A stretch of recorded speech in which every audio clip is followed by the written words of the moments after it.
Hey, what's up, guys? Mighty LuBu here. Man, I didn't really talk about the Fate Night leaders, but yes, I finally can afford some of these guys. Pretty cool, man. Especially Ryder. Ryder's my favorite, just because, especially because she's Bloodcraft, and yeah, it's my favorite class. So yeah, she's pretty cool, man. She looks sexy as hell. God damn. But anyway, today I'm playing some good old rushdown deck. It's a very aggro deck. It's a pretty aggro deck. Yeah, the whole goal is to just burn down your opponent as quickly as possible. It's pretty strong, man. I'm liking it. I could possibly get what is it, Masters with this? It's pretty good. Anyways, right away we drop in the Leving. Yo, Leving is so good against Swordcraft. If I get this in my opening hand in a 1-drop, it's, you know, I have a very good chance of beating them. But anyways, here we drop 2 of them, and yeah, just continuing on with the aggression. So pretty cheap deck. Is very good for, I guess, for new players. Blood is always one of the decks, right? Besides Swordcraft, right? Yeah, let me see. Swordcraft, and I think a lot of classes do have a very good version of an aggro deck, but I would say that Sword and Blood are probably the cheapest one. They're really cheap. Oh, here we go. The Medusa. The other sexiness. The whole purpose of Medusa is just to flood the board with more damage, right? Because if they don't have removal for like a single minion and they have to trade onto it, then you still have 2 more damage. And she's very good in that. But sadly, he does have a bunch of removal. But in the end, we still have what, 2 damage on board, which is pretty good. Drop the Baphomet. Drop another Baphomet, and just round it up to 11. Here I figure I just evolve Levin. I don't want to take damage from that Levi. Plus I just, you know, I want to protect my minions. I have plenty of them. Plus it's an efficient trade, right? Although it's Runecraft, so they always have removal. But, you know, it's better to force it on my minion for him to remove, do damage to my face.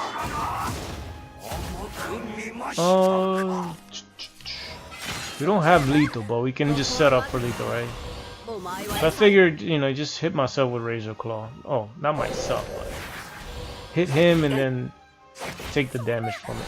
Because if we top deck, actually probably was unnecessary, right? Since I have evolution, but doesn't matter. He's just gonna draw some more, but apparently he doesn't have removal for these creatures, so that's GG. And yeah, it's a quick game there, but this one right here, oh man, you wouldn't believe it. It's crazy, man. This guy was just healing. He's playing an Elena deck. It's getting pretty popular. It's a very good deck. Pretty strong, but I don't know. I just figured maybe it's just because the hand that I had was so strong that I was able to overcome his healing. But let's go. Healing versus aggro. I have a very good hand. You always want to keep a 1-drop. Having a 2-drop is always good. The kind of 2-drop that you want is probably the Spiderweb or the Wolf. Yeah, if I have the Wolf, immediately do it. Just because he does so much damage, right? He does 2 damage, and if your opponent doesn't react to this, then he does another 1. So basically 4 damage. And just play this. I'm liking this card. It synergizes very well with Summon Bloodkin. Here comes the healing. I have to remove this.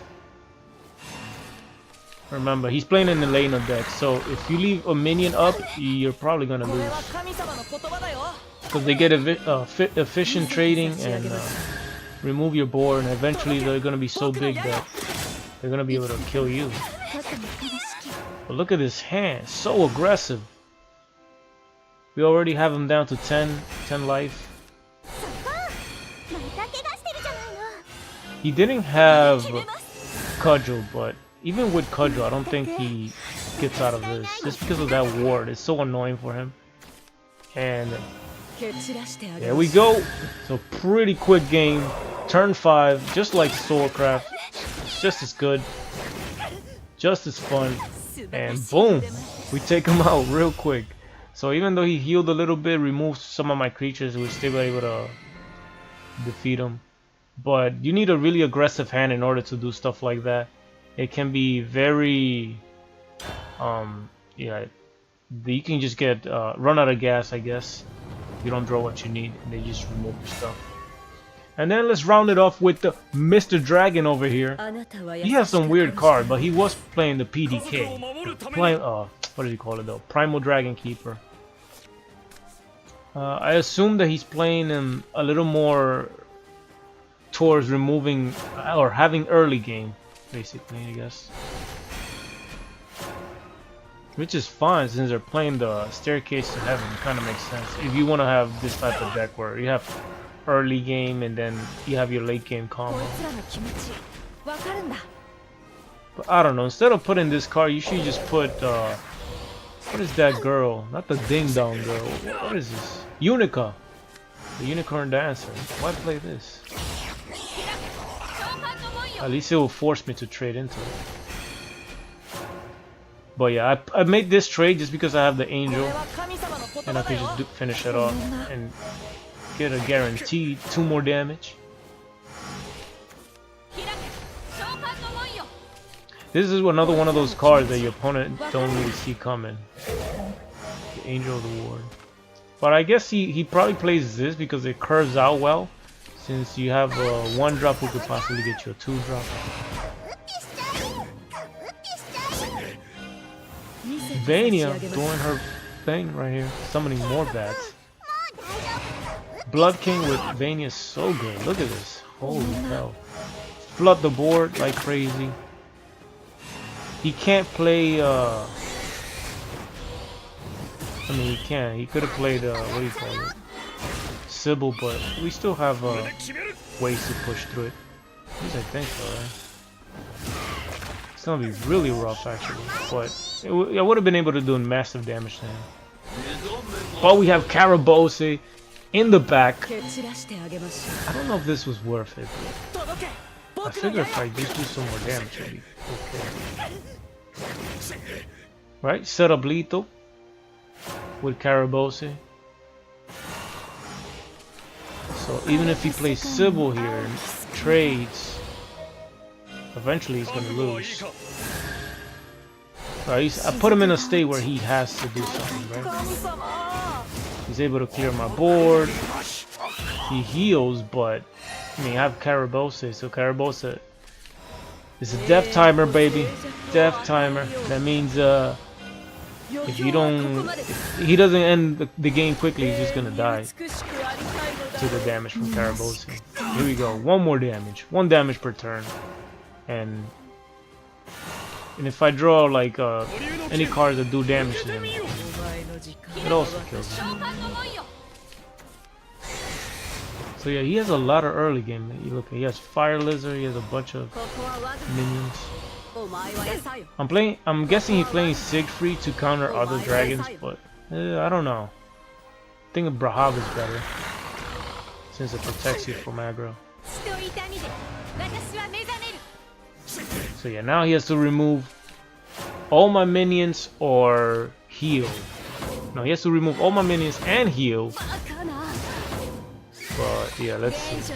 Here comes the Dragon Keeper. But remember, he still has to heal, otherwise he's just gonna die from Carabosse.